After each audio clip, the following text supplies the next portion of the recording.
দিনটা ছিল জানুয়ারি 22, 2007, যেদিন আমার বিয়ে হয়েছিল অর্কর সাথে।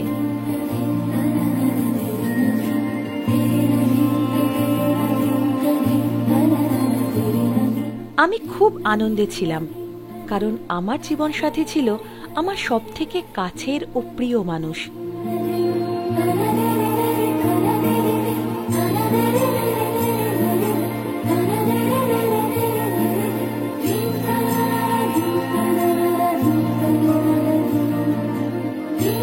চার হাত এক হওয়ার পর দুজনে খুব আনন্দেই দিন কাটাচ্ছিলাম।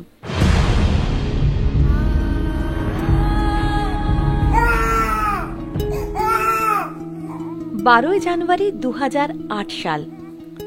জীবন আরো আনন্দে ভরে উঠল, কারণ সুন্দর এই পৃথিবীতে আমার কোলে এলো একটি ফুটফুটে কন্যা সন্তান। নাম রাখলাম আরুষি। এই যে আমার আরুষি সোনা কই।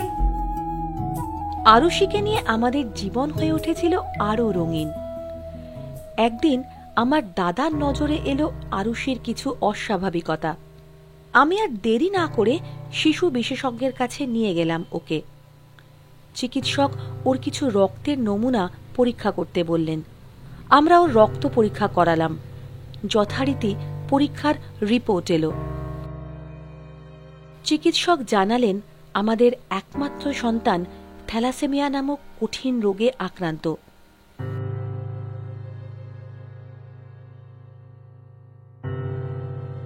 থ্যালাসেমিয়া রোগটির নাম আগে শুনেছিলাম, কিন্তু তার ভয়াবহতা সম্বন্ধে জানতে পারলাম যখন রোগটি আমাদের সংসারে ঢুকে পড়ল।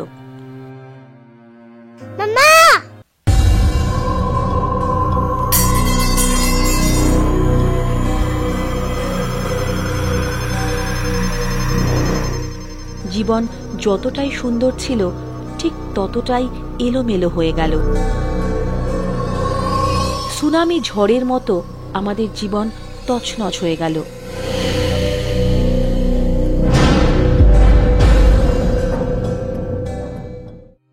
তারপর থেকে আরুষিকে নিয়ে জীবন যুদ্ধে বেঁচে থাকার লড়াই চলছে আমাদের।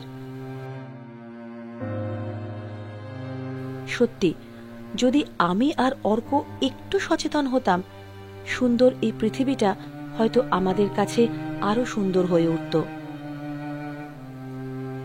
থ্যালাসেমিয়া বলে একটা খুব মারণ রোগ আছে, যেটা আমাদের সবাইকে একসঙ্গে মিলে সমাজ থেকে বার করতে হবে, সমাজ থেকে শেষ করে দিতে হবে।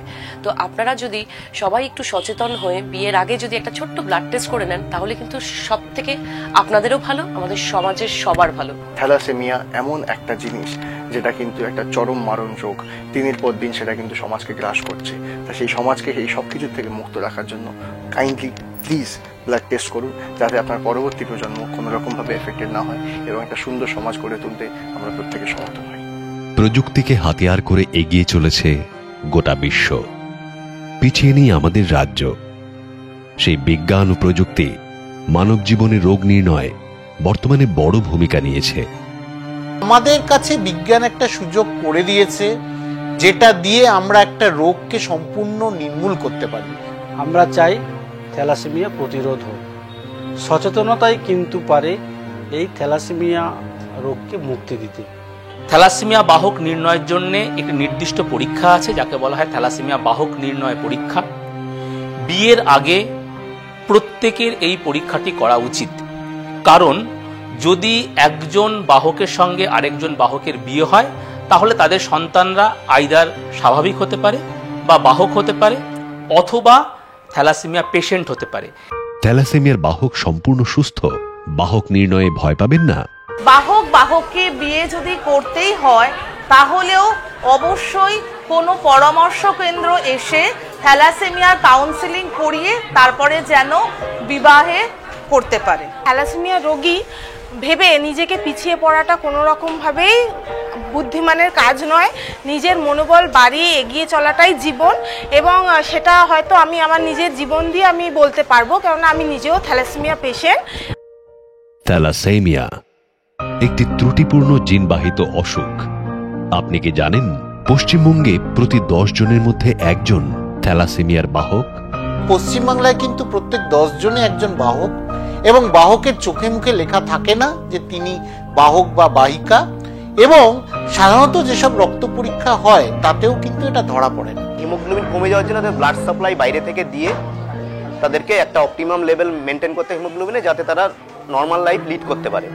শরীর থেকে লোহা নির্গত করবার জন্য যে আয়রন চিলেটার লাগে, সেই বহু মূল্যবান ওষুধ এখন সমস্ত থ্যালাসেমিয়া কেন্দ্রগুলোতে, যে সমস্ত সরকারি হাসপাতালে থ্যালাসেমিয়া রোগীদের চিকিৎসার ব্যবস্থা আছে, সেখানে এই ওষুধ সম্পূর্ণ বিনামূল্যে দেওয়া হয়ে থাকে। সব রকমের ফেসিলিটি, সব রকমের ওষুধ আমরা এখানে প্রোভাইড করছি।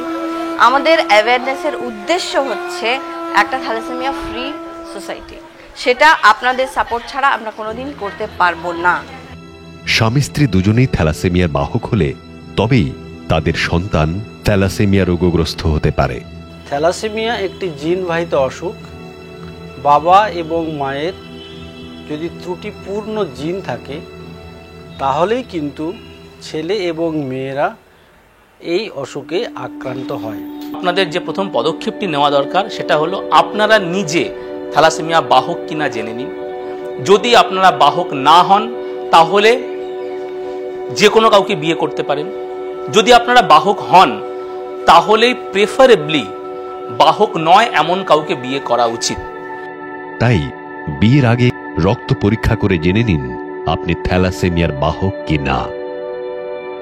2 ফোঁটা রক্ত দিয়ে নিজে বাহক কিনা সেটা দেখুন, তারপরে যত সম্ভব সলিউশন দেওয়ার সেটা আমরা দেব। যদি দুজন বাহক একে অপরকে ভালোবেসে বিয়ে করেন তাও আমরা আটকাতে চাই না, তাহলেও কিন্তু আমরা গর্ভস্থ অবস্থায় শিশুটিকে পরীক্ষা করে বলে দেব যে সে রোগী হয়ে জন্মাতে চলেছে কিনা। অনুরোধ যে তারা যেন আমার মতন ভুল কেউ করে না। বিয়ের আগে অবশ্যই, সম্পর্কের আগে অবশ্যই যেন এটা পরীক্ষা করে নেয়, যেহেতু তাদের ভবিষ্যৎ প্রজন্মের জন্য। আপনি থ্যালাসেমিয়ার বাহক না হলে নির্ভয়ে একজন বাহককে বিয়ে করতে পারেন। এক্ষেত্রে থ্যালাসেমিয়া আক্রান্ত শিশু জন্মানোর কোনো সম্ভাবনা থাকে না। 6 থেকে 16 সপ্তাহের মধ্যে আমরা গর্ভবতী মায়েদের ভ্রূণ থেকে একটা টেস্ট করাই, যাকে বলা হয় সিভিএস বা কোরিওলাস ভিলাস স্যাম্পলিং। সেটা একমাত্র আমাদের এনআরএস মেডিকেল কলেজ এবং ক্যালকাটা মেডিকেল কলেজ, এই 2 জায়গায় এই পরীক্ষার ব্যবস্থা আছে। বর্তমানে বিজ্ঞান ও প্রযুক্তিকে হাতিয়ার করে ছুটে চলা সমাজে থ্যালাসেমিয়া রোগীদের মনোবল বাড়াতে সচেষ্ট পশ্চিমবঙ্গ স্বাস্থ্য দফতর। সকলেই সচেতন হয়ে এটাতে যদি সক্রিয়ভাবে অংশগ্রহণ না করেন তাহলে কিন্তু একথা স্পষ্ট বুঝে নেওয়া দরকার যে আপনি যখন অসুস্থ হবেন, আপনি হাসপাতালে যাবেন, আপনি কিন্তু কোনো শয্যা পাবেন না, কারণ সেই হাসপাতালে ভর্তি থাকবে শুধু থ্যালাসেমিয়া রোগী। আসুন আমরা সকলে মিলে থ্যালাসেমিয়া মুক্ত সমাজ গঠনের অঙ্গীকারবদ্ধ হই। আপনার সচেতনতাই থ্যালাসেমিয়ার বিরুদ্ধে লড়াইয়ের একমাত্র হাতিয়ার।